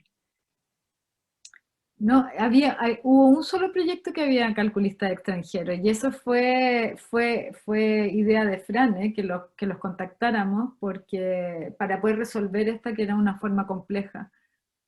No porque no hubieran buenos calculistas en Chile, sino que porque ellos son expertos en ese tema. Y porque en Europa llevan mucho tiempo de desarrollo de esta arquitectura de alta tecnología, que nosotros estamos todavía recién partiendo. Entonces hay otro conocimiento, hay otra experiencia, ¿no? Así que tiene que ver con eso, pero en Chile hay calculistas excepcionales, así que no tiene que ver con que no haya suficiente capacidad, ni experiencia, ni creatividad. Al revés. De hecho, parte de los profesores de este seminario son top, así que... Bien, Casu. Seguimos, nos quedan las dos últimas consultas de esta jornada. Fran, no sé Gabriel, si tú quieres agregar algo a esa ujú, pregunta. Creo que es bueno Solamente complementar que ese equipo internacional igual tuvo como contraparte un ingeniero acá, porque no es cuestión solamente de conocer la ingeniería en forma abstracta, sino que tiene que estar muy apoyada con las condiciones locales. Entonces, si bien aparecían ellos como referentes, pero igual había un ingeniero local. bien. Entonces, ahora sí, continuamos con Gabriel, que pregunta lo siguiente. Dice: actualmente se lleva una buena compensación de la cantidad de madera que se consume en todo el mundo y la cantidad de árboles reforestados. Es decir, ¿consumimos más madera de la que se produce? Yo no tengo idea. No creo, o sea, no me metí en las cifras, así que pero como de intuición yo diría que no. Absolutamente no. Además, solamente del conocimiento empírico y como de observación, los bosques se cosechan, o sea, los árboles llegan a una madurez y necesitan ser cosechados para que el bosque se oxigene. Hay un ciclo natural en eso. Así que no creo que porque empecemos a usar la madera como material, vayamos a deforestar el planeta. Que sería como, justamente estamos en un pensamiento sustentable, por lo tanto eso no puede pasar. Y Fran puede complementar mi respuesta. Si quisiéramos construir toda la edificación en madera en Chile, todo lo que hoy actualmente se construye, hacerlo en madera, no alcanza a ser el 10% de la biomasa de pino radiata que está en pie ya en el país. Eso si quisiéramos llegar al 100%. Entonces, la verdad es que el consumo de madera en construcción no es realmente lo que más, no es el uso primario, no es lo que va a mover la aguja en términos ambientales. Y por otro lado, esa carga que el sistema va a tener cuando nosotros queramos construir más en madera, hay que compensarla y hay que mirarla en global en las emisiones y en el impacto que tiene el hecho de hacer más sostenible la edificación, que insisto, tiene los peores indicadores de todas las industrias a nivel mundial. Entonces, estamos arreglando algo que está muy mal, con un recurso que es renovable y del cual haríamos uso en una pequeña parte. Yes, Frane. Y nos vamos entonces con la última pregunta de esta jornada, que la hace José. Pregunta: ¿efectivamente la madera del Hotel Patagonia no tiene ningún tratamiento? ¿Bajo qué condiciones podríamos dejar la madera en bruto y sin tratamiento frente a las acciones adversas del clima? Bueno, ahí no tiene ni un tratamiento, y de hecho estuvieron unos arquitectos expertos en madera de alguna parte, no me acuerdo, y iban a alojarse en Tierra Patagonia. Esto fue hace como 2 años. Le dije, por favor, dígame cómo está esa madera, porque fue una apuesta al ver estos secadores, estos galpones tradicionales en Punta Arenas, que no tenían nada y que la madera se había blanqueado y que no tenía una gota de hongo. Entonces como que fue una apuesta de decir, bueno, y además porque en el fondo el presupuesto estaba súper ajustado, entonces era un buen ahorro. Así que fue una osadía de mi parte, porque me podría haber salido muy mal, ¿no? Y de hecho estaba yo con este susto de que estuviera bien, y ellos cuando volvieron me dijeron que estaba impecable, que no tenía ni un problema. Aparte de esto que están como, yo mostré las fotos, ¿no es cierto? Están un poco, hay las celosías estas de los techos están un poco torcidas, pero tiene que ver como con cómo evoluciona la madera a la intemperie, y esto lleva 10 años ya. También tiene que ver con varios factores. Creo que la pregunta de cierta forma está incompleta, porque cuando uno habla de madera es un gran saco en el cual caben muchas cosas. Y una cosa es hablar de una madera con una durabilidad natural baja, como puede ser, por ejemplo, el pino radiata. Y otra cosa completamente distinta sería si estuviésemos hablando de un roble apellinado. Tiene una durabilidad natural completamente distinta, porque el apellinado es en el fondo madera duraminizada que está protegida en forma natural en contra del ataque de los hongos y los insectos. Después hay condiciones de diseño que uno puede introducir, como por ejemplo asegurarse que la madera cuando se moje se pueda secar, y si entonces se ventile bien y todo eso reduce considerablemente. Tercero, hay probablemente un aspecto climático que tiene que ver con la aparición del hongo. El hongo por debajo de 4 grados Celsius no puede vivir, y por lo tanto en lugares muy fríos la durabilidad natural tiene que además ser entendida en ese contexto, y por lo tanto se puede estirar aún más. Y quizás como último punto, y probablemente para mi gusto el más importante, es de nuevo aceptar que la madera es un material orgánico. si lo vamos a poner afuera a la intemperie, tenemos que aceptar que algo le va a pasar. Y es justamente parte del atractivo de la madera, el hecho de que se envejezca con el sol y el hecho de que tenga un ciclo y el hecho de que efectivamente tenga la tranquilidad de poder poner esa madera ahí, dejarla en uso durante 25 años y cada 25 años cambiar la fachada, no pasa absolutamente nada, porque esa madera luego puedo cepillarla, puedo hacer un mueble, puedo quemarla y hacer energía, puedo botarla al vertedero si es que es necesario y sé que no estoy afectando la huella de carbono o el ciclo o la sostenibilidad global. Entonces, es un cambio de mentalidad con respecto al rol que la edificación tiene, no es una cosa perpetua, eterna, inmutable, sino más bien es un ser vivo que tenemos que aprender a usar. Así es, completamente de acuerdo con ustedes. Y de esta manera ya terminamos con todas las preguntas de nuestros asistentes. Marcelo va a cerrar la sesión de hoy día.